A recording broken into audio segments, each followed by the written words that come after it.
କାନାଇ ତମେ ଫଟୋ ଉଠା ଯାଉଛ, ତମ ଭାଇ ସେଠି ମେଡିକାଲରେ ପଡିଛି। ମୁଁ ଏବେ କଣ କରିବି? ଫଟୋ ନ ଉଠେଇବା ଗଲା ଆଉ ପଇସା ନାହିଁ। ଭାଇ ସାଡେ ମେଡିକାଲରେ ପଡିଛି, ଯାଏ ଫଟୋ ଉଠେଇବି। ପଇସା ଆଣିଲା ପରେ ମୋ ଭାଇକି ଯିବି ହସ୍ପିଟାଲ ଦେଖା କରିବାକୁ।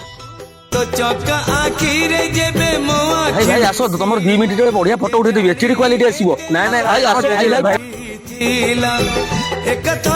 ଭାଇ ଭାଇ ଗୋଟେ ଫଟୋ ଉଠାଅ ବାବୁ, କେହି ଫଟୋ ଉଠଉନାହାନ୍ତି, ଗୋଟେ କଥା ଉଠାଅ। ମୋ ଫଟୋ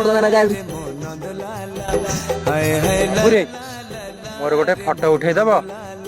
ବାବୁ ତମେ ଫଟୋ ଉଠେଇବ? ଆଜ୍ଞା। ହଉ ଆସ। ବାବୁରେ, ମୋ ପାଖରେ କିନ୍ତୁ ପଇସା ନାହିଁ। ପଇସା ବଦଳରେ ଅନ୍ୟ କିଛି ଦେଇପାରିବି। ପଇସା ନାହିଁ କହୁଛନ୍ତି, ଅନ୍ୟ କିଛି ଦେବେ? ହଉ ଆସ। ହାୟ ହାୟ ଲା ଲା ଲା ରେ ଲା ରେ ମୋ ନଦ ଲା ଲା।